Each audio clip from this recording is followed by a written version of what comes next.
बिस्मिल्लाहिर्रहमानिर्रहीम। अस्सलाम वालेकुम नाज़रीन। मुअज़्ज़ज़ नाज़रीन ग्रामी, इस कहानी के इससे पहले आप 41 किस्तें सुन चुके हैं। अब 42वीं किस्त मुलाहिज़ा फरमाएं। रहनुमाई करने वाला एक मकामी शख्स मौजूद था, इस वजह से वो हमें पकड़ाई नहीं दे रहा था। बाकी यहाँ बसने वाले दूसरे लोगों को भी उसकी लाश देखकर इब्रत हासिल होगी और आइंदा को कोई किसी घुसपैठिए को पनाह देने की गलती नहीं करेगा। और शर्मा, तुम घर को आग लगा दो। उसकी मुअख्खर जिक्र बात सुनकर मेरे बदन में चुंटियां रेंगने लग गई थीं। वो गड़ा मेरे लिए जहन्नम का गड़ा बनने वाला था। वो तमाम घरों की तलाशी लेने में लगे हुए थे। आबादी के दूसरे ही घर से मेरे बारे इत्लाह मिलते ही रोहित ने अपने बाकी आदमियों को कॉल करके मुश्ताक के घर के सामने इकट्ठा होने का हुक्म दे दिया था। उसका इरादा गालबन मेरा ताक़ुब करने का था। उसके रेडियो सेट पर बात करने से जाहिर यही हो रहा था कि उसके हमरा काफ़ी अफराद मौजूद थे। शर्मा नामी आदमी के आग लगाने तक वो वहीं खड़ा रहा। इन पहाड़ी इलाकों में बने हुए घरों में लकड़ी का बेदरेग इस्तेमाल होता है और वो अब लकड़ी का घर मेरे लिए चिता बनने वाला था। आग में जलने से बेहतर था कि मैं गोली खाकर जान दे देता। ये सोच आते ही मैं बाहर निकलने के लिए तैयार हो गया। मैंने इरादा कर लिया था कि जैसे ही वो आग लगाकर बाहर निकलेंगे, मैं भी इस चूहेदान से बाहर निकल जाऊंगा। जेब से लाइटर निकालकर मैं उस गड्ढे का जायजा लेने लगा। वो 5x5 फीट की चौकोर जगह थी। गरबी जानब लकड़ी का दरवाजा बना देखकर मैं चौंक गया था।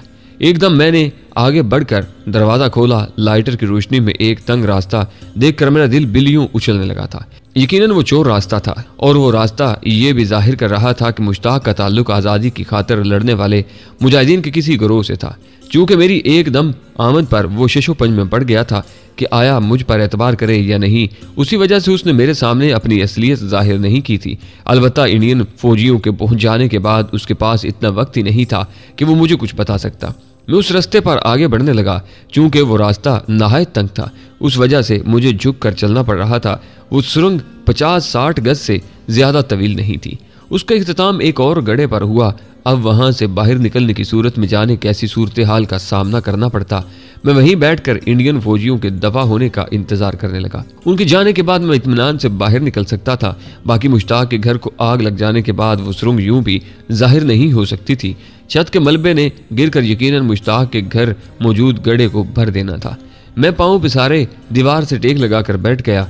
खुराक के पेट में जाते ही मुझे कनूदगी सी महसूस होने लगी थी। वहां पर मुझे कोई खास खतरा भी महसूस नहीं हो रहा था, इसलिए मैं आंखें बंद करके सोने की कोशिश करने लगा। जमीन दोस्त गड्ढा काफी गर्म भी था। मुझे जल्द ही नींद आ गई। आंख खुलने पर मैंने कलाई पर बंधी घड़ी पर निगाह दौड़ाई। दिन के 9 बज रहे थे। मैं काफी देर आराम कर चुका था।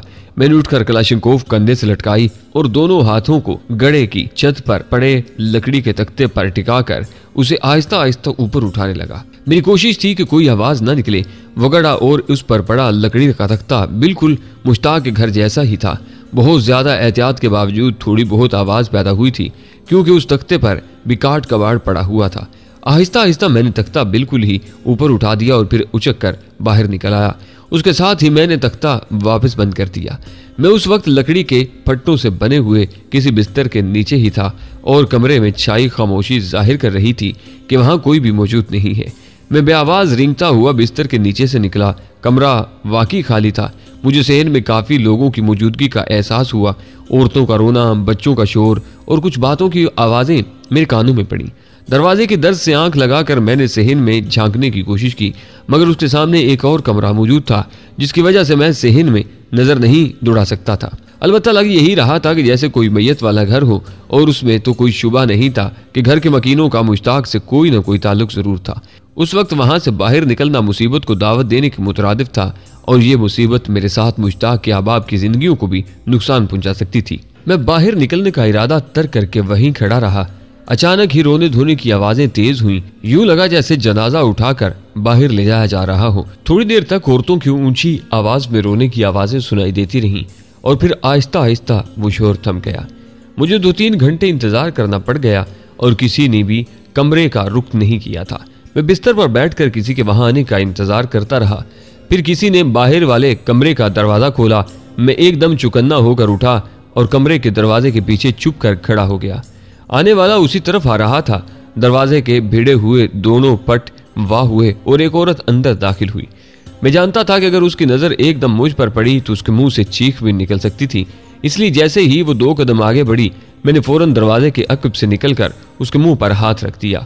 वो हैरत से तड़पी, उसके मुंह से ऊ ऊ की आवाज बरामद हुई, मगर मेरी गिरफ्त काफी सख्त थी। एक गैर औरत को यूं अपने साथ लिपटाने पर मुझे खिफत तो महसूस हो रही थी, मगर मेरी मजबूरी थी। उसे दरवाजे के सामने से एक तरफ करके मैंने आहिस्ता से कहा, मैं दोस्त हूँ, शोर न करना, तुम्हें छोड़ रहा हूँ। पता नहीं मेरे अल्फाज उसकी समझ में आए थे या नहीं, मगर उसने मचलना बंद कर दिया।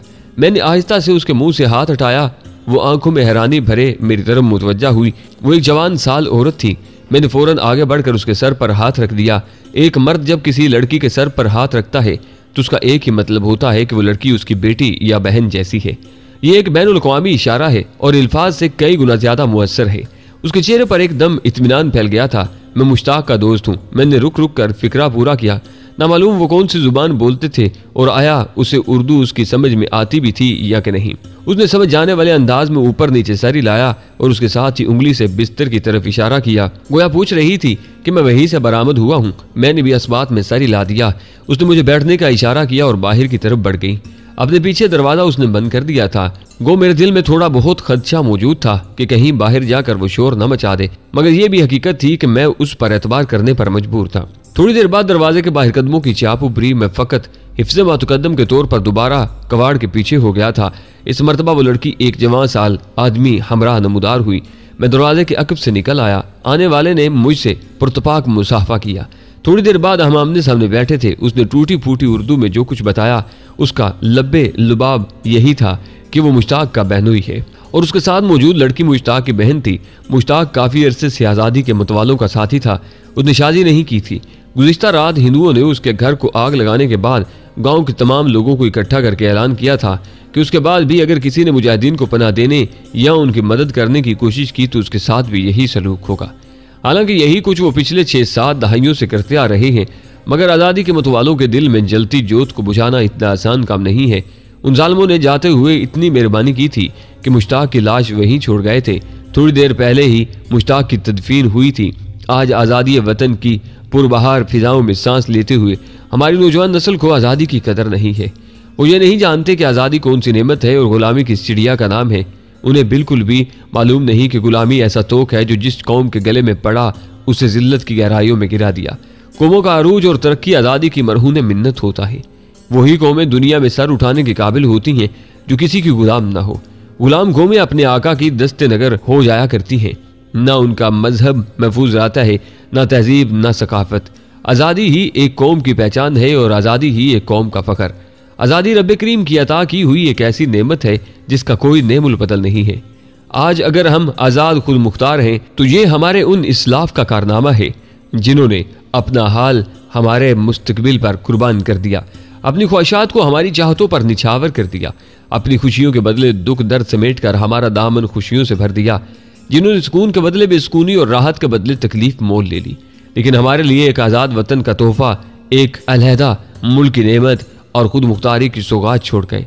अगर आज हम सर उठाकर चल रहे हैं तो ये सर बुलंदी उन सरों की मरहून मिन्नत है जो अपने शानों पर बाकी न रहे और उन अज़ाइम की अता करता है जो वक्त की सबसे बड़ी ताकत से टकरा गए। उन हौसलों की देन है जो पहाड़ों से गम बर्दाश्त करके भी अपने मकसद से ना हटे।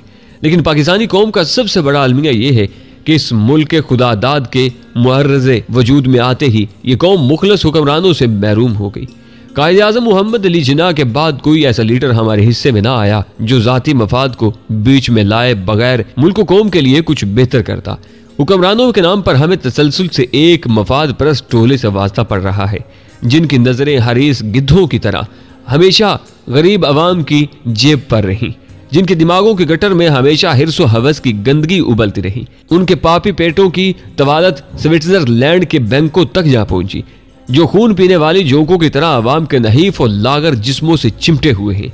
ऐसी जोंकें जो खून पीने के बाद गोश्त को भी चाट जाती हैं। उन्हें यह एहसास ही नहीं कि मुस्तकबिल करीब बाइद में हमारी तरजीहात और मंसूबे क्या होने चाहिए। उनके बाद हम अवाम का नंबर है कि आज हम जुबानी कलामी नारे बाजियों और बुलंदबांग दावों से दुश्मन का मुकाबला करने की कोशिश में लगे हैं। हम ये भूल गए हैं कि मैदान अमल में गुफ्तार के गाजियों की नहीं, किरदार के गाजियों की जरूरत है।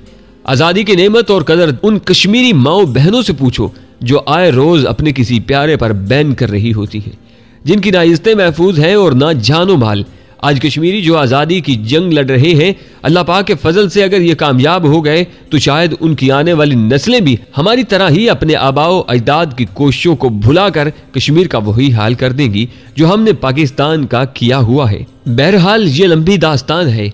दर्दमंद रो रो कर लोगों को इस जानब मुतवज्जा करते हैं और पढ़ने और सुनने वालों के नजदीक ये फक्त लिफाजी है बस।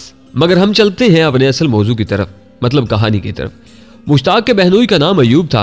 उसकी बात खत्म होते ही मैं उसे अपने बारे बताने लगा। इसी दौरान मुश्ताक की बहन ताहिरा खाना ले आई थी। अयूब से पता चला कि वो खाना किसी करीबी रिश्तेदार के घर से आया था।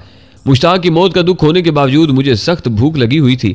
मैं बेतकल्लुफ खाने को जुट गया। खाने के बाद अयूब ने मुझे उसी कमरे में आराम का मशवरा देकर कमरे के दरवाजे को बाहर से बंद कर दिया था। रात को जब ताज़ियत वाले चले गए थे तभी ताहिरा बहन मेरे लिए खाना ले आई। अयूब की वसातत से मैंने अपनी निदामत और अफसोस उस लड़की तक पहुंचा दिया था जिसके सगे भाई ने मेरे लिए जान कुर्बान कर दी थी। मगर कश्मीर की बेटी का आज़म और हौसला बहुत बुलंद था। उसके मुकद्दस चेहरे से हवीदा मुस्कुराहट ने मुझे बहुत सुकून दिया था। उसने अयूब की वसातत से कहा, आप भी तो मेरे भाई हैं, और किसने कहा कि मुश्ताक मर गया है? कुरान कहता है कि उन्हें मुर्दा न कहो, तो मैं कैसे उसे मुर्दा समझ लूं? मैंने बेख्तियार होकर उसके सर पर हाथ रखते हुए कहा, हाँ मेरी बहादुर बहन, मैं तुम्हारा भाई हूँ और मुझे अपनी बहन पर फख्र है। अयूब ने रास्ते के बारे मेरी थोड़ी बहुत रहनुमाई कर दी थी, लेकिन पहाड़ी रास्तों की पहचान इतनी आसान नहीं होती। एक जैसे पहाड़, उनसे निकलने वाले नाले, दरख्तों, झाड़ियों के झुंड, बहने वाले चश्मे और आबशारें, ये तमाम यकसा मनाजर बगैर किसी नक्शे की मौजूदगी के रास्तों की पहचान को मशकूक कर देते हैं। उनसे इजाजत लेकर मैं मोहतात अंदाज से उनके घर से निकला। मेरी जरा सी गफलत उन पर भी कोई मुसीबत ला सकती थी। उस घर से थोड़ा दूर होते ही मैंने इत्मीनान भरा सांस लिया। वह वादी शर्कन गरबन फैली हुई थी, जब शुमाल से जनूब की तरफ उसकी चौड़ाई थी जो 400-500 मीटर से ज्यादा नहीं थी। मैंने आबादी के बीचों बीच आगे बढ़ने की बजाय चौड़ाई में वादी को अबूर किया और जनूब की तरफ मौजूद बुलंदी पर चढ़ने लगा। जहां तक मैं अयूब के बताए रास्ते पर चल सकता था उसी रास्ते पर गामजन रहा। जो ही उसकी बताई हुई निशानियां गुडमिड हुई, मैंने ज्यादा सोचने में वक्त जाया किए बगैर अंदाजे से एक जानब कदम बढ़ा दिए। गुप अंधेरा जहां मेरे लिए मुश्किलात पैदा कर रहा था, वहीं मुझे छुपाव भी मुहैया कर रहा था। दुश्मन की पोस्टों पर चमकने वाली रोशनी मुझे दूर ही से नजर आ जाती और मैं अपना रास्ता जरा तब्दील कर देता। वो रात मैं बगैर किसी हादसे के चलता रहा। सुबह का मुलगजा अंधेरा फैल गया जब मैं एक ऐसी जगह पहुंचा जहां झाड़ियों और दरख्तों का वसी जंगल मौजूद था। झाड़ियों के झुंड में घुसकर मैं मचान बनाने लगा। तुलुए आफ्ताब तक मैं उस काम से फारिग हो गया था। अयूब के घर से चलते वक्त मैंने 2-3 रोटियां मुर्गी के शोरबे में चपेट कर रख ली थीं। उन्हें मैदे में उतार कर मैं आराम करने लेट गया। झाड़ियों और दरख्तों का वो जंगल काफी दूर तक फैला हुआ था और उसमें मुझे तलाश करना इतना भी आसान नहीं था कि मुझे कोई खास खतरा होता। मैं बेफिक्र होकर सो गया, लेकिन दुश्मन को मेरा ज्यादा देर आराम करना पसंद नहीं आया था। बातों की तेज आवाज से मेरी आंख खुली थी। मैंने फौरन ही कलाशंकोव हाथ में थाम कर सेफ्टी लीवर नीचे कर दिया। आने वालों की तादाद 3 थी। उनकी बातों से पता चला कि वो इस जंगल को घेर कर तलाशी ले रहे हैं। ये बात मेरे लिए काफी हैरान कुन थी, क्योंकि मेरे ताईं उन्हें मेरी तलाश यहाँ से काफी आगे करना चाहिए थी। उनके पास मौजूद रेडियो सेट से मुख्तलिफ पार्टियों की बातचीत की आवाज आ रही थी। मैं उनसे बिल्कुल ही तारुज न करता और उन्हें आगे बढ़ जाने देता अगर वो उस बारीकी से तलाशी न ले रहे होते, क्योंकि फायर करने का मतलब अपनी मौजूदगी का राज फाश करना था। मगर उन्हें झाड़ियों की झुंड की तरफ बढ़ता देखकर मैंने एकदम दरमियान वाले आदमी पर शस्त साध ली। वो उसी वक्त अपनी बाकी 2 साथियों को यह बावर करवाने की कोशिश में था उनका इस जंगल को छानना बिल्कुल बेफायदा और फजूल है। मैं ट्रैगर दबाने ही लगा था कि अचानक ही कुछ फासले पर तेज फायरिंग की आवाज गूंजी। वो तीनों ठिठक कर रुके और फिर उस जानब भाग पड़े जिधर से फायरिंग की आवाज आ रही थी। उनके वायरलेस सेट से भी कंट्रोल का इस्तफसार सुनाई दे रहा था जो वो फायरिंग करने वालों से कर रहा था। मेरे तने हुए असाब ढीले पड़ गए थे, मगर मेरा ये इत्मीनान ज्यादा देर बरकरार नहीं रह सका था। जल्द ही वो मुझे वापस आते दिखाई दिए। उनके जोर जोर से बातें करने की आवाज दूर ही से मेरे कानों में गूंजने लगी थी। मैं एक बार फिर उनके इस्तकबाल के लिए तैयार हो गया। उनके करीब पहुंचने से पहले जनूब की तरफ से 5 आदमी नमूदार हुए। उनका रुख भी मेरी जानिब था। दरमियान में मौजूद आदमी के कंधों पर मुझे दूर ही से क्राउन चमकते नजर आ रहे थे। वो कोई ऑफिसर था। उन तीनों ने भी अपने ऑफिसर को देख लिया था। करीब पहुंचकर उन्होंने इकट्ठे सल्यूट किया। सल्यूट का जवाब दिए बगैर ऑफिसर उनसे सूरत हाल के बारे पूछने लगा। वो इतनी दूर नहीं थे कि उनकी आवाजें मेरे कानों तक ना पहुंचती। अफीसर के कंधों पर सजे 3 क्राउन उसके कैप्टन होने का ऐलान कर रहे थे। उस तमाम इलाके की एक एक झाड़ी को छान मारा है सर, मगर यहाँ कोई मौजूद नहीं है। तीनों में से एक आदमी ने नजर आने वाली तमाम झाड़ियों की तरफ हाथ घुमाकर अपनी कारकर्दगी बढ़ा चढ़ाकर पेश की। शाबाश, कैप्टन ने तहसीन आमेज अंदाज में सर हिलाते हुए कहा। अब यूं करो कि जुनूब की तरफ जाकर वहां हवालदार मानस को मिल जाओ। मजीद घूमने की जरूरत नहीं है। जंगल काफी घना है और 3-35 आदमियों से हम तमाम जंगल नहीं खंगाल सकते। उम्मीद यही है कि रात को वो अपने ठिकाने से निकलने की कोशिश जरूर करेगा। उस वक्त हम उसे छाप लेंगे। उस वक्त चारों तरफ के रस्तों पर मौजूद रहकर उसके यहाँ से भागने को रोकेंगे। जी सर। तीनों ने इस बात में सर हिलाकर सल्यूट किया और जुनूब की तरफ बढ़ गए। उसी वक्त मशरकी जानिब से एक ब्रस्ट फायर हुआ। कैप्टन ने साथ खड़े जवान को कहा, पूछो क्या हुआ है। 1 अल्फा फॉर ऑल स्टेशन। ये फायर किसने किया है? ओवर। हवालदार रोहित फॉर 1 अल्फा। ये फायर मेरी पार्टी के जवान से हुआ है। एक लूबड़ था, झाड़ियों के हिलने पर शक की बिना पर फायर किया। Over.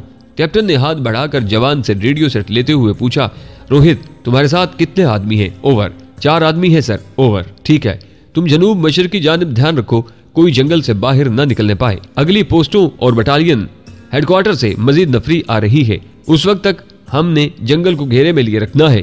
Keep listening out. Wireless वापस जवान की तरफ बढ़ाकर वो मगरब की जानिब बढ़ गया। उसके हमरा मौजूद 4 आदमियों ने भी उसके पीछे कदम बढ़ा दिए थे। मेरी समझ में ये नहीं आ रहा था कि वो इस जंगल में इतनी तवज्जो क्यों दे रहे थे और मेरे वहां छुपने का उन्हें यकीन इतना क्यों था। शायद किसी ने मुझे वहां घुसते हुए देख लिया था। उसके अलावा तो इस बात की कोई तोजी नहीं थी। इस सूरत हाल से निपटने के लिए मैं सोच के घोड़े दौड़ाने लगा। अगर उनकी मजीद नफरी पहुंच जाती तो मेरा वहां से बचकर निकलना मुमकिन न रहता, क्योंकि आज की रात वो जंगल को घेरे रखते और आने वाले दिन एक एक झाड़ी को छान कर मुझे ढूंढ निकालते। चंद लंबे सर खपाकर मैंने उसी वक्त हरकत में आने का फैसला किया। दाएं बाएं का जायजा लेकर मैं नीचे उतरा। हवालदार रोहित की पार्टी मशरकी जानिब तैनात थी और उससे थोड़ा हिसाब किताब भी रहता था, इसलिए मैंने मशरक ही का रुख किया। वो जंगल मगरब की जानिब मौजूद ज्यादा फैला था, इसलिए ज्यादातर पार्टियों का रुख उस जानिब था। राइफल को तैयारी हालत में पकड़कर मैं झाड़ियों की आड़ लेता हुआ मशरक की जानिब बढ़ने लगा। मगरबी जानिब से आता हुआ चौड़ा नाला जुनूब की तरफ मुड़ गया था। झाड़ियों के झुंड मगरबी और जुनूबी नाले में नहायत कसरत से फैले थे। मशरकी जानिब एक पहाड़ी मौजूद थी जो जुनूब की तरफ आगे बढ़ गई थी। शुमाल की तरफ भी एक नाला मौजूद था जो जुनूबी नाले में शामिल हो रहा था। उस वक्त जुनूबी नाले में सफर करना मशरक की निस्बत ज्यादा आसान था, लेकिन मुझे मुश्ताक की मौत का बदला लेने की ख्वाहिश ने मशरक की जानिब गामजन रखा। असूलन तो रोहित पार्टी को जरा बुलंदी पर बैठना चाहिए था कि उसी सूरत में वो इस जानिब की निगरानी कर सकते थे। मैं झाड़ियों की आड़ लेता हुआ कभी बंदर चाल, कभी चीता चाल और कभी जमीन पर लेटकर रेंगता हुआ जंगल के जुनूब मशरकी किनारे पर पहुंच गया था। उसी असना में मेरे कानों में वायरलेस सेट की खड़खड़ाती हुई आवाज आना शुरू हो गई थी। एक घनी झाड़ी के नीचे लेटकर मैंने उस तरफ नजर दौड़ाई। करीब की एक ढलान पर वो 5 बैठे हंसी मजाक में मशगूल थे। उनमें से एक आदमी खड़े होकर इतराफ का जायजा ले रहा था, जबकि बकिया इत्मीनान से हथियारों को गोद में रखकर पत्थरों से टेक लगाए बैठे हुए थे। उन्हें इसलिए भी कोई खौफ नहीं था कि वो शिकारी थे और एक अकेले आदमी के मुकाबले में उनकी तादाद 30-35 अफराद पर मुश्तमिल थी। ये तो मुमकिन ही नहीं था कि वो अकेला आदमी उन पर हल्ला बोल सकता। रेडियो सेट से उभरने वाली ट्रांसमिशन से मुझे मालूम हुआ कि मगरबी जानब उनकी मदद के लिए अगली पोस्टों से कुछ मजीद नफरी पहुंच गई थी। उस्ताद रोहित, मुझे तो नहीं लगता कि वो विरोधी अब तक यहीं छुपा होगा। एक आदमी ने ख्याल जाहिर किया। उसने मेरे मतलब की बात पूछी थी। मैं हमा तनगोश हो गया। सच कहूँ तो मेरा भी यही ख्याल है, इसीलिए मैं तुम लोगों के साथ काफी आगे निकल गया था, लेकिन फिर हुक्म की तामील में वापस आना पड़ा। अब मैं कैप्टन इंद्रजीत को तो यकीन दिलाने से रहा। कैप्टन साहब को भी जाने क्या सूझी है। पहरा देने वाला उनकी गुफ्तगू में शामिल हुआ। हवालदार रोहित बोला, ये नायक राहुल सिंह की कृपा है। उसने कैप्टन साहब को बताया है कि उसने सुबह दम दुश्मन को जंगल में घुसते हुए बजाते खुद देखा है। संतरी ने मुंह बनाते हुए पूछा, तो गोली क्यों नहीं मारी? रोहित ने जवाब दिया, क्योंकि उस वक्त दुश्मन क्लाशनकोव की रेंज से दूर था और वो उस पर गोली चलाकर उसे चुकन्ना नहीं करना चाहता था। बस उसने कैप्टन साहब को इतला दे दी। राहुल ने लाजमन किसी सुअर वगैरह को देखा होगा। एक और आदमी ने ख्याल जाहिर किया। रोहित ने मुंह बिगाड़ कर कहा, ये मुसले भी सुअर से कम तो नहीं होते। इनकी गुफ्तगू का रुख मेरी जानब मुड़ गया था। वो बस मुझे ही कोसते रहे। उनका फासला 20-25 कदमों से ज्यादा नहीं था, लेकिन वो जरा ढलान पर थे, इसलिए मैं भागकर उन तक नहीं पहुंच सकता था। मैं उनसे निपटने का ऐसा तरीका सोचने लगा जिससे बाकी लोग उस तरफ मुतवज्जा ना होते।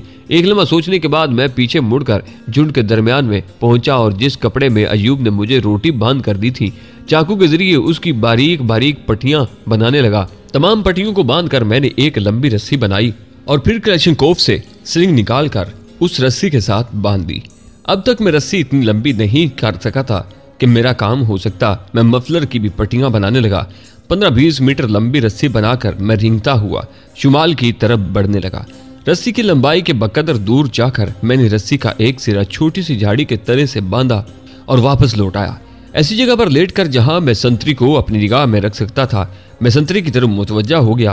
वो अपने साथियों के साथ किसी तकरार का हिस्सा बना हुआ था। 10-15 मिनट बाद जाकर उसे अपनी जिम्मेदारी पूरी करने का ख्याल आया और उसने चारों तरफ एक सरसरी निगाह दौड़ाई। जो ही उसकी नजरें मतलूबा झाड़ी की तरफ उठी, मैंने एकदम रस्सी खींच ली। उसने फौरन ही कंधे से लटकी क्लैशनकोफ उतारकर हाथ में पकड़ी। झाड़ियों में हरकत हो रही है, उसने पीछे मुड़े बगैर कहा। अगले हीरे में उसने फायर खोल दिया। 2-3 बरस्ट फायर करके वो बगौर झाड़ी को देखने लगा। वन अल्फा की तरफ से फायरिंग की वजह पूछी जा रही थी।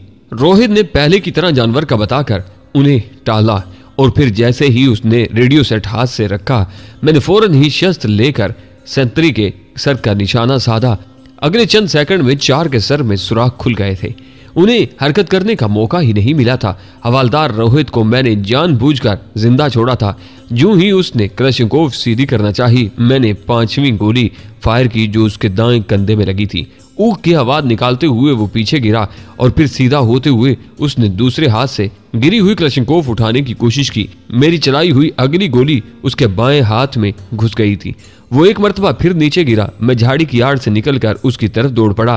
रेडियो सेट पर एक बार फिर फायरिंग की वजह पूछी जा रही थी। मैंने फौरन रेडियो सेट उठाकर अपना एक पांव हवालदार रोहित के मुंह पर रखा और कहा, सर, यहाँ झाड़ियों में काफी सुअर मौजूद हैं जो बार बार झाड़ियां हिलाकर मशकूक कर देते हैं। ओवर। मैंने कोशिश की थी कि मेरी आवाज संतरी की आवाज जैसी हो। यूं भी वायरलेस सेट पर आवाज काफी तब्दील हो जाती है। मैंने यही सोचा था कि अगर उसे मुझ पर शक हुआ तो रोहित की कनपट्टी पर गन रखकर उससे बात कराकर उनका शक दूर करूंगा, मगर पूछने वाले को शक नहीं हुआ था। वो मेरी बात का जवाब देने की बजाय तमाम को कैप्टन साहब का हुक्म पास करने लगा। आल स्टेशन कैप्टन साहब ने हुक्म दिया है कि इसके बाद किसी ने फजूल फायर किया तो सजा का हकदार ठहरेगा। Keep listening out. गहरा सांस लेकर मैंने रेडियो सेट जेब में डाला और हवालदार रोहित के सर की तरफ अकड़ों बैठ गया। तो हवालदार रोहित, तुमने परसों रात एक कमजोर निहत्ते शख्स को तशद्दुद का निशाना बनाकर गोली मार दी थी। क्यों? वो कीना तो नजरों से मुझे देखता हुआ कराहता रहा।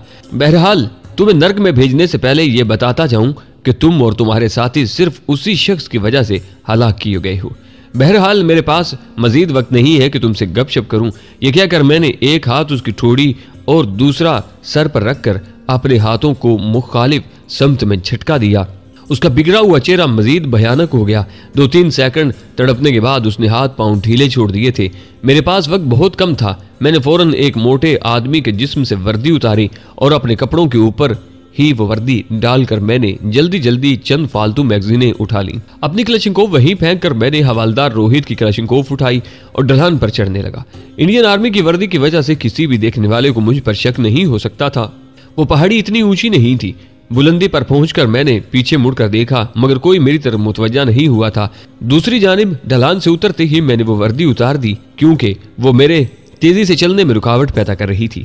अलबत्ता वर्दी को लपेटकर मैंने पास रख लिया था कि फिर किसी मौका पर काम दे जाती। मशरकी ढलान से मैं दौड़ते हुए नीचे उतरा और फिर नाला अबूर करके अगली ढलान पर चढ़ने लगा। उससे अगले नाले में उतरकर मैं मशरक की तरफ रवाना हो गया। मैं काफी देर आराम कर चुका था और मेरा पेट भी भरा हुआ था, इसलिए ताज़ा दम था। सबसे बढ़कर मुश्ताक के कातिल को कैफरे किरदार तक पहुंचाने पर एक अलहदा ही सुकून और इत्मीनान का एहसास हो रहा था। दिन की रोशनी की वजह से मेरी हरकत दूर ही से देखी जा सकती थी, इसलिए मैं नालों की गहराई, झाड़ियों और चट्टानों वगैरह की आड़ को इस्तेमाल करते हुए आगे बढ़ रहा था। साथ साथ में दुश्मन की बातचीत पर भी कान धरे हुए था। तमाम पार्टियां कंट्रोल को हर घंटे बाद सब अच्छा रिपोर्ट दे रही थीं। एक बार रोहित पार्टी की तरफ से रिपोर्ट न दी जाने को कंट्रोल ने कोई खास अहमियत नहीं दी थी, क्योंकि एक आध बार किसी पार्टी से रिपोर्ट रह भी जाती है। मगर दूसरे घंटे के इख्तिताम पर भी जब रोहित पार्टी की आवाज सुनाई न दी तो कंट्रोल बार बार उन्हें पुकारने लगा। उसके बावजूद भी जब उनकी तरफ से खामोशी छाई रही तो कंट्रोल ने जुनूब की जानिब मौजूद एक पार्टी को रोहित पार्टी की तरफ रवाना किया ताकि जाकर उनकी खैर खबर ले। 20-25 मिनट बाद ही रेडियो सेट से एक घबराई हुई आवाज रोहित पार्टी की हलाकत के बारे कंट्रोल को बता रही थी। एकदम ही हलचल मच गई थी। कंट्रोल फौरन ही तमाम पार्टियों को होशियार करने लगा। हालांकि उसकी कोई खास जरूरत नहीं थी कि तमाम उस फ्रिक्वेंसी पर मौजूद थे और उन्हें यह बात भी अच्छी तरह सुनाई दे रही थी। उन्हें मेरे जाने की समत का खास तयन नहीं हो रहा था। वो सिर्फ इतना ही अंदाजा कर सकते थे कि मैंने मशरकी जानिब की पहाड़ी अबूर की है। उसके बाद मेरा रुख किस जानिब हो गया है इस मुतल्लिक वो वसूख से कुछ नहीं कह सकते थे। दोपहर ढलने लगी थी। मेरा सफर जारी रहा। मैं उस जगह से ज्यादा दूर निकल जाना चाहता था। रात का अंधेरा छाने तक दुश्मन के ट्रांसमिशन की आवाज कट कटा कर गायब हो गई थी। यकीनन मैं उनसे ज्यादा फासले पर आ चुका था और फिर नालों की गहराइयां भी रेडियो सेट के मवासलात कम्युनिकेशन में रुकावट बनती हैं। मेरा सफर तमाम रात जारी रहा। 2 छोटी छोटी आबादियां भी मैंने नजरअंदाज की थी क्योंकि मैं नहीं चाहता था कि किसी को मेरी वजह से मुश्ताक की तरह जान से हाथ धोना पड़े। सुबह होते ही मैं एक खूह में छुप कर लेट गया था। मेरा इरादा शाम के वक्त जुनूब का रुख करने का था क्योंकि अब वक्त आ गया था कि मैं सरहद अबूर कर लेता। यकीनन मैं कारगिल के पहाड़ों से काफी दूर निकल आया था। अब मैं जिस इलाके में था वहां एक तो सर्दी की शिद्दत पहले जैसी नहीं रही थी, दूसरा दरख्त और झाड़ियां वगैरह भी कसरत से थे। शाम का अंधेरा छाते ही मैं खूह से बाहर निकला और सितारों की मदद से जुनूब की समत का तयन करके चल पड़ा। एक नाला जुनूब मशरक की समत जा रहा था। मैं उसी में चल पड़ा। आगे बढ़ते हुए मेरी निगाहें दाएं बाएं मौजूद दुश्मन की पोस्टों का जायजा लेती रहीं। आगे जाकर वो नाला मुकम्मल तौर पर मशरक की जानिब मुड़ गया था। जुनूब की समत जाने के लिए मुझे दाएं जानिब की बुलंदी अबूर करना पड़ती। पहाड़ की ऊंचाई देखकर मैंने हिम्मत हार दी थी। खामखा तवानाई जाया करने के बजाय मैं उसी नाले में चलता रहा। यूं भी मैं कौन सा नक्शे के मुताबिक चल रहा था कि कोई मसला होता। मुख्तलिफ नाले और छोटी बड़ी ढलानों का सफर तय करते हुए मैं एक तंग नाले से बरामद हुआ। मेरा रुख जुनूब की तरफ था। सामने एक खुला नाला था। वो वसी नाला छोटी सी वादी की शक्ल इख्तियार कर गया था। वहां अच्छी खासी आबादी नजर आ रही थी जिसका अंदाजा मुझे घरों में जलने वाली लालटेन और इस किस्म की दूसरी बत्तियों से हुआ। मैं एक कच्ची सड़क के किनारे खड़ा था। आबादी शर्की जानिब फैली थी। आबादी के 300-400 मीटर जनूब मशरक की तरफ फैला हुआ जंगल नजर आ रहा था। सुबह सादक होने में पौन घंटा बाकी था। मैंने आगे बढ़ने की बजाय उसी जंगल में दिन गुजारना मुनासिब समझा। गो मुझे अच्छी खासी भूख महसूस हो रही थी मगर अपने साबका तजुर्बे को याद करके मैंने किसी घर का दरवाजा खटखटाना मुनासिब न समझा। सड़क अबूर करके मैं जंगल में घुस गया था। 10-15 मिनट बाद मुझे एक चट्टान की आड़ में झाड़ियों का एक ऐसा झुंड मिल गया था जहां मैं दिन गुजारने के लिए मचान बना सकता था। तुलुए आफ्ताब से पहले मैं मचान बनाकर लेट चुका था। भूख की वजह से मुझे कोई खास नींद तो ना आ सकी मगर जिस्म को आराम मिल गया था। दोपहर तक तो मैं लेटा रहा लेकिन उसके बाद किसी चरवाहे को मिलने के इरादे से मचान से बाहर आ गया ताकि उससे खाने पीने की कोई चीज लेकर पेट पूजा कर सकूं। आबादी करीब ही थी। यकीनन चरवाहों की आमद वहां यकीनी थी। मचान से निकलकर मैं करीबी टीकरी पर चढ़ा और अचानक ही मेरा दिल बेतरह धड़कने लगा। वो जंगल, वो इलाका मेरा देखा भाला था। ये वही जंगल था जहां मैं एक बार पहले भी मचान बनाकर छुप चुका था। बिल्कुल वही जंगल जिसमें मेरी मुलाकात कश्मीरी चरवाहन रुमाना से हुई थी। वही रुमाना जो मेरी जिंदगी में आने वाली तमाम लड़कियों से खूबसूरत थी, जो मेरी खातिर अपने शौहर से तलाक लेने पर आमादा हो चुकी थी। मेरी यादाश्त में उससे होने वाली आखिरी मुलाकात का मंजर उभरा। अजनबी मैं मर जाऊंगी, यूं खफा होकर न जाओ, लौटाने का वादा करके जाओ, मैं उससे तलाक ले लूंगी। उसने मुझसे लिपटने की कोशिश करते हुए यही कहा था और मैं उसे थप्पड़ मारकर भाग पड़ा था। पता नहीं वो अब भी वहां आती होगी या नहीं, उसे अब भी अपने अजनबी से प्यार होगा या एक तो बच्चों की मां बन गई होगी। मेरे दिमाग में कई सवाल उभरे। उसके साथ ही मेरे दिमाग ने मुझे उस जानिब का रुख करने से मना किया लेकिन फिर मैं कदमों को रोक नहीं पाया था। इलाके की पहचान होते ही सारे रास्ते मुझे अजबर हो गए थे। मैं उसी जानिब रवाना हो गया। कम अज कम मुझे उस पर भरोसा तो था और मेरे लिए खाना भी ला सकती थी। यूं भी पलवैशा के बाद मेरी जिंदगी में किसी की गुंजाइश नहीं थी लेकिन उसके बावजूद मैं उस तरफ बढ़ता गया। मैं मचान से थोड़ा ही दूर था कि बकरियां और भेड़ें उस इलाके में घूमती नजर आने लगी। जल्द ही मैं घनी झाड़ियों के दरमियान पड़ी उस खाली जगह पर पहुंच गया था जहां मैंने 2 इंडियन सिपाहियों को रुमाना की खातिर मौत के घाट उतारा था। वही उसके हाथ की बनी लजीज चाय से लुत्फ अंदोज हुआ था और उसी जगह जाने कितनी देर मुझसे लिपट कर वो अपनी रेशमी वजूद का एहसास दिलाती रही थी। वहां कोई चादर लपेटे सोया हुआ नजर आया। उससे पहले कि मैं सोए हुए शख्स की जानिब बढ़ता, एक झाड़ी के पीछे से करीबन मेरा हम उम्र जवान सामने आया। कदमों की आहट सुनकर मैं उसकी जानिब मुतवज्जा हो गया था। वो भी मुझे हैरानी से घूर रहा था। लिबास, हुलिया और कंधों से लटकी क्लाशनकोव मेरी शख्सियत का तायुन कर रहे थे। सलाम कहने के लिए मेरे लब हिलने ही लगे थे कि उसने होंठों पर उंगली रखकर मुझे खामोश रहने का इशारा किया। उसका अंदाजा देखकर मुझे काफी हैरानी हुई। करीब आकर वो सरगोशी में बोला, अस्सलाम वालेकुम। वालेकुम अस्सलाम। मैंने भी उसी की तरह दबे लहजे में कहा। वो मेरा हाथ पकड़कर उसी झाड़ी की तरफ बढ़ गया जिसके पीछे से वो बरामद हुआ था। दो पत्थरों के नीचे जलती हुई आग और उस पर रखा चाय का कटोरा देखकर मैं अपने होंठों पर जुबान फेर कर रह गया था। वो कटोरा भी मुझे जाना पहचाना लग रहा था। वही रुमाना वाला कटोरा था। ये शायद उसी की तरह लग रहा था। मुझे अपने साथ बिठाते हुए नरम लहजे में बोला, माजरत खा हूं, आपको इसलिए बोलने से मना किया कि कहीं वो जाग न जाए। सोए शख्स की तरफ इशारा करते हुए उसकी आवाज सरगोशी से बुलंद नहीं थी। कौन है वो? मेरी सरगोशी भरे लहजे में गहरा इश्तियाक शामिल था। है एक बदनसीब। उसके लहजे में गहरा दुख दराया था। शायद आप बताना नहीं चाहते। न जाने क्यों मुझे उसके बारे क्रीद लगी हुई थी। छोटी बहन है मेरी। इस मर्तबा उसने सच उगल दिया था और गालबन आपका ताल्लुक किसी जहादी ग्रुप से है, कुछ ऐसा ही समझो। मैंने गोलमोल अंदाज में कहा, खाना खाओगे? उसने मेरी दिल लगती बात पूछी। मैंने साफ गोई से कहा, 2 दिनों से कुछ नहीं खाया। झोले से खाने की पोटली निकालकर उसने मेरे सामने रख दी। मैंने बगैर किसी तकल्लुफ के पोटली खोली और खाने को जुट गया। वो दाल के बने हुए पराठे थे। मैंने रस्मी लहजे में पूछा, मेरा तमाम पराठे चट कर जाना आपको बुरा तो नहीं लगेगा? वो मुस्कुराया, अच्छा लगेगा।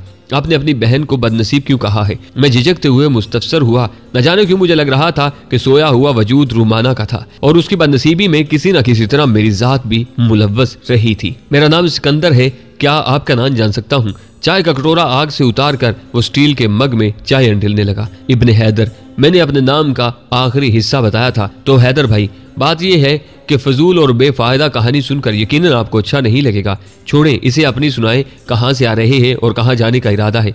अब तो मेरा शौक और भी बढ़ गया है, इसलिए पहले मैं आपकी कहानी सुनूंगा और उसके बाद अपने बारे बताऊंगा। यूं भी मैंने शाम ही को आगे जाना है और इसमें अभी काफी वक्त पड़ा है। चंद लम्हे सोच में डूबे रहने के बाद वो तफसील बताने लगा। सच कहूं तो हैदर भाई, हमें खुद मालूम नहीं इस बेचारी के साथ क्या मसला है।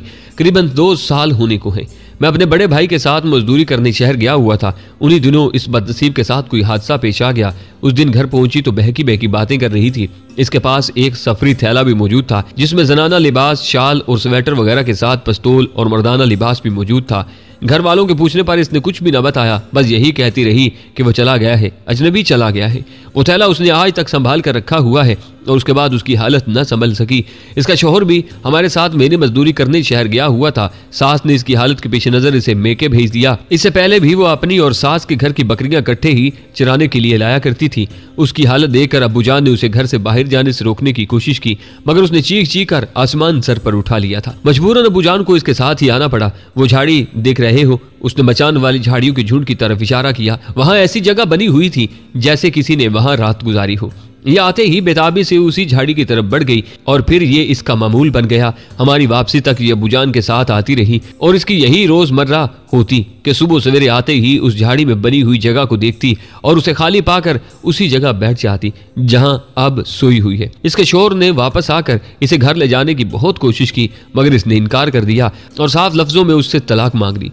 असफंद यार हमारा चच्चा जाद है, लेकिन कब तक इंतजार करता। 5-6 माह बाद उसने मजबूर होकर इसे तलाक दे दी। इससे पहले हमने इसे शहर जाकर डॉक्टर को भी दिखाया, हकीमों से भी दवाई ली, पीरों और आमलों से भी राब्ता किया, तवीज़ वगैरह लिए, दम करवा कर दिया, मगर इस पर कोई असर न हुआ। बस खामोश रहती है, किसी से कोई बात नहीं करती और बिला नागा यहाँ हमारे साथ आती है। नमाज रोजे की बहुत ज्यादा पाबंदी करती है, तहज्जुद भी पढ़ती है और लंबी लंबी दुआएं मांगती है। अब तो गाँव की कई औरतें अपने बीमार बच्चों को इसके पास लाकर दम वगैरह करवाने लगी हैं। ये बेचारी सारी सारी रात जाग कर गुजार देती है। अलबत्ता यहाँ आकर इसे बहुत सुकून मिलता है। सुबह दम एक बार आकर झाड़ी में बनी मचान को देखकर ये यहीं बैठी रहती है या चादर तान कर सो जाती है और यूं ही आंख खुलती है सबसे पहले जाकर मचान को देखती है। पीर बाबा कह रहे थे कि इस पर बहुत ताकतवर जिन का साया है और उन्होंने जिन को दूर करने के लिए 1-2 चिल्ले काटे भी हैं, मगर कोई फर्क नहीं पड़ा। चूंकि इसमें यही बात गैर सेहतमंदाना है कि यहाँ बिलानागा आती है, रात भर सोती नहीं और किसी से बातचीत नहीं करती। इसके अलावा कोई ऐसी बात नहीं कि हमें ज्यादा परेशानी होती। पीर साहब ने भी हमें मना कर दिया है कि इसे यहाँ आने से न रोका जाए। 1-2 सियाने ये कहते हैं कि इसे किसी मुजाहिद वगैरह से मुहब्बत हो गई है, मगर उसने खुद कभी ऐसी बात नहीं की। बस कभी कभी अजनबी कब आओगे कि चंद अल्फाज उसके होठों से अदा होते हैं। उस वजह से हमें भी यही लगता है कि वह सियाने सच कहते हैं। उसे किसी अनजान शख्स से मोहब्बत हो गई है और ये उसी का इंतजार कर रही है। न जाने इसका इंतजार कितना तवील है, सिकंदर की आवाज भरा गई थी। मेरे दिल की भी अजीब हालत हो गई थी। रुमाना की कहानी अजब मोड़ पर आ गई थी। क्या मेरे साथ जो कुछ हुआ था उसके पसे पर्दा रुमाना की दुआएं थी? क्या मेरी जान हयात पलवाजा की मौत उसी वजह से हुई कि मेरी जिंदगी में रुमाना वापस आ सके? मेरा जेनिफर जैसी लड़की की हर आफिर को ठुकरा देना, गुलगारे जैसी साबित कदम लड़की का किसी दूसरे से शादी कर लेना, हालांकि वो मुझे भी बहुत अच्छी लगती थी, फिर मेरा पोस्ट से फिसल कर इंडिया की जानब नीचे गिरना और इतनी जद्दोजहद के बाद एकदम वहां पहुंच जाना, यूं जैसे कोई अनदेखी ताकत मुझे वहां खींच ले आई हो। क्या ये सब रुमाना की मोहब्बत के दम कदम से हुआ था? परेशान हो गए ना? मुझे खामोश पाकर सिकंदर पूछने लगा, वैसे आप लोगों ने किसी जवान को उस मचान वाली जगह पर बिठाकर उसका जायजा लेना था कि ये क्या करती है? सही कह रहे हो, मगर ऐसा कोई ख्याल हमारे ज़हन में नहीं आ सका था। अच्छा, ये किस वक्त जागती है? खाना खाने के बाद मैंने चाय भी पी ली थी। कभी कभी शाम तक सोई रहती है और कभी घंटे आध घंटे बाद ही जाग जाती है। अच्छा, यूं करो, मैं मचान में दाखिल होता हूँ, आप जरा इसे जगाएं, देखें तो क्या करती है। बज़ाहिर मैंने आम से लहजे में एक तजवीज़ बताई, मगर दर हकीकत में एक फैसले पर पहुंच चुका था। उसकी हालत का जिम्मेदार मैं था और उसे उसके महबूब से मजीद दूर रखना या जुदा रखना बिल्कुल भी जायज़ नहीं था। किसी प्यारे के बिछड़ने पर दिल की क्या हालत होती है ये मुझसे ज़्यादा कौन जान सकता था। पलवशा की जुदाई ने मुझ पर जो जुल्म ढाया था, यकीनन वैसी ही हालत रुमाना की भी थी, बल्कि मैं तो चंद माह में संभल गया था और जिंदगी की तरफ लौट आया था। रुमाना की मोहब्बत मुझसे भी कई गुना बड़ी हुई थी कि आज भी उसी जगह मौजूद थी जहां उसका महबूब बिछड़ा था। सिकंदर ने झिझकते हुए कहा, शायद ऐसा करना मुनासिब ना हो, न जाने क्या रद्द अमल जाहिर करे। ये जरूरी है। उससे बहस मजीद किए बगैर मैं मचान की तरफ बढ़ गया। सिकंदर चंद लम्हे तो वहीं सर झुकाए बैठा रहा, फिर मुतजब्जब हालत में उठकर सोई हुई बहन की तरफ बढ़ गया। सर के करीब बैठकर उसने रोमा के सर पर हाथ रखा। वो फौरन ही उठ बैठी थी। एक नजर भाई पर डालकर उसने मचान की तरफ देखा और उसी तरफ आने लगी। उसका बिल्कुल वही हुलिया था जो मैंने पहली बार देखा था। गहरे सब्ज और सुर्ख रंग की टखनों तक आती खुली कमीज, सर के बालों पर मखसूस अंदाज में बंधी हुई चादर जो नींद की हालत में भी उसके सर से अलहदा नहीं हो सकी थी।